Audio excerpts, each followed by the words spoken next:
Hello guys, welcome to football central. അങ്ങനെ Liverpool 2-1 വൂൾസിനെ തോപ്പിച്ചിട്ടുണ്ട്. ഒരു തരക്കേടില്ലാത്തൊരു വിജയം എന്ന് വേണമെങ്കിൽ പറയാം. ഗ്രാവൻബർഗിന്റെ ആയിരുന്നു ആദ്യത്തെ ആ ഒരു ഗോള്. എന്താ പറയാ, നല്ലൊരു ഗോൾ തന്നെയായിരുന്നു. ആളൊരു ഷോർട്ട് പാസിൽ നിന്നാണ് ആ ഒരു ഗോൾ അടിച്ചത്. ഒരു കിടിലൻ പെർഫോമൻസ് ആണ് ആളെപ്പോഴും കാഴ്ചവെക്കാറുള്ളത്. നമ്മളെപ്പോഴും കാണാറുള്ളതാണ്, പക്ഷെ ഇച്ചിരി അൺറൈറ്റഡ് ആണെന്നുള്ളൂ. പിന്നെ അതുപോലെ ഫിർപോങ്ങിന്റെ ആയിരുന്നു ആ പാസ് നമ്മൾ കണ്ടാണ് ആളകത്തേക്ക് ഓടി വന്നിട്ട് കട്ട് ചെയ്ത് കട്ട് പാസ് വെച്ച് കൊടുക്കണം. സോ പുള്ളിയുടെയും അത്യാവശ്യം കിടിലൻ കളി തന്നെയായിരുന്നു. ആ റൈറ്റ് ബാക്കിൽ നിറഞ്ഞ അടിയെന്ന് തന്നെ വേണമെങ്കിൽ പറയാം. ഗ്രാൻബർഗിന്റെ ഗോള് മാത്രമല്ല, ആളുടെ പെർഫോമൻസ് വൈസ് ആള് എപ്പോഴും കിടിലനായിട്ട് തന്നെയാണ് കളിക്കാറ്. പിന്നെ ഫ്ലോറിയൻ വെർട്സിന്റെ ആ ഒരു എന്താ പറയാ ഗോൾ ക്ഷേമം തീർന്നെന്ന് വേണമെങ്കിൽ പറയാം. കാരണം ആളൊരു ഗോൾ അടിച്ചിട്ടുണ്ടായിരുന്നു. എപ്പോഴും ആൾ കിടിലനായിട്ട് തന്നെ കളിക്കാറുണ്ട്, പക്ഷേ എപ്പോഴും പുള്ളിനെ തള്ളിപ്പറയാറാണ് പതിവ്. കാരണം ആൾ കിടിലൻ കളി തന്നെയാണ്, ചാൻസ് ഒക്കെ ക്രിയേറ്റ് ചെയ്യാറുണ്ട്. പക്ഷെ അത് ലിവർപൂളിന് വേണ്ട രീതിയിൽ ഫിനിഷ് ചെയ്യാൻ പറ്റുന്നില്ല എന്നുള്ളതാണ്. ഒരു കിടിലൻ പ്ലെയർ തന്നെയാണ് ആള്. ചാൻസ് ക്രിയേഷൻ ആണെങ്കിൽ എല്ലാം കൊണ്ടും ടോപ്പ് പ്ലെയർ തന്നെയാണ്. പക്ഷെ ആളുടെ ഗോൾ കൺവർഷൻ റേഷ്യോ കുറവാണ്.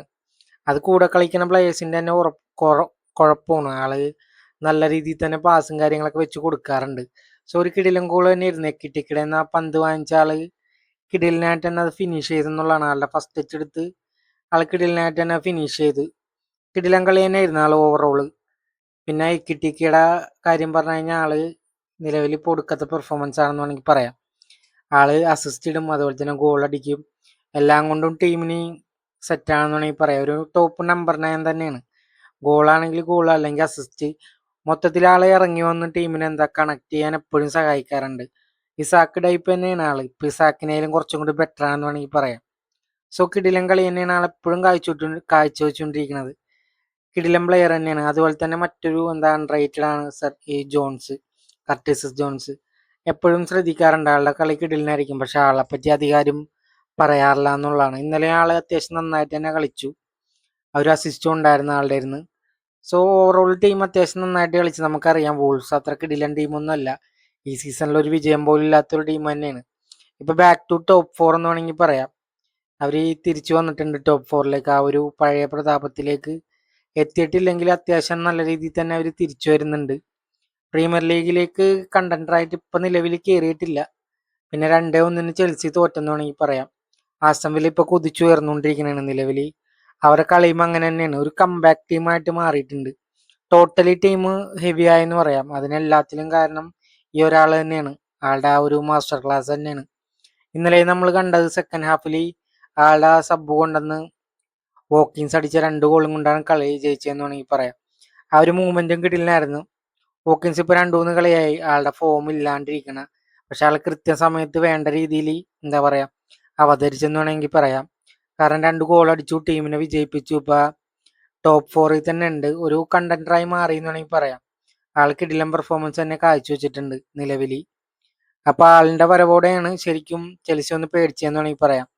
ഒരു 2 ഗോളും അടിച്ചു. അതുപോലെ തന്നെ നിസാര 32 മിനിറ്റിലാണ് ആള് ആ 2 ഗോൾ അടിച്ചതും. ഓൺ ടാർഗറ്റ് 4 ഷോട്ടാണ് ആള് വെച്ചത്. സോ ടോട്ടലി അവരിപ്പോ 3-ാം സ്ഥാനത്തുണ്ട്. ടൈറ്റിൽ കണ്ടന്റേഴ്സ് തന്നെയാണെന്ന് എടുത്ത് പറയാം. സോ അതിനു വേണ്ടി തന്നെയാണ് ഇപ്പൊ ആസ്റ്റൺ വില്ല നോക്കണത്. അവർ ട്രോഫി അടിച്ചു കഴിഞ്ഞാൽ എന്തായാലും അതൊരു ചരിത്രമായിരിക്കും. കാരണം ഒരു ചെറിയ ടീമിനെ വെച്ച് ഇയാൾ ഇങ്ങനെ സെറ്റ് ചെയ്യുമെന്ന് ആരും വിചാരിച്ചില്ല. തുടക്കം തന്നെ 2-3 ചാൻസ് ഒക്കെ ഉണ്ടായിരുന്നു റോജേഴ്സിന്റെ ഒക്കെ, പക്ഷെ ആൾക്കത് ഫിനിഷ് ചെയ്യാൻ പറ്റിയില്ല. പിന്നെ ജാവോ പെഡ്രോന്റെ ആയിരുന്നു ആ ഒരു ഗോള്. എന്താ പറയാ, റീസ് ജെയിംസിന്റെ ആ ഒരു കോർണറിൽ നിന്ന് ഒന്നാണ്. സോ ആളും അത്യാവശ്യം ഓപ്പോസിഷൻ ബോക്സിൽ നല്ല ടച്ച് ഒക്കെ എടുക്കുന്നുണ്ട്, പക്ഷെ അത് ആൾക്ക് ഇപ്പൊ ഫിനിഷ് ചെയ്യാൻ പറ്റണില്ല.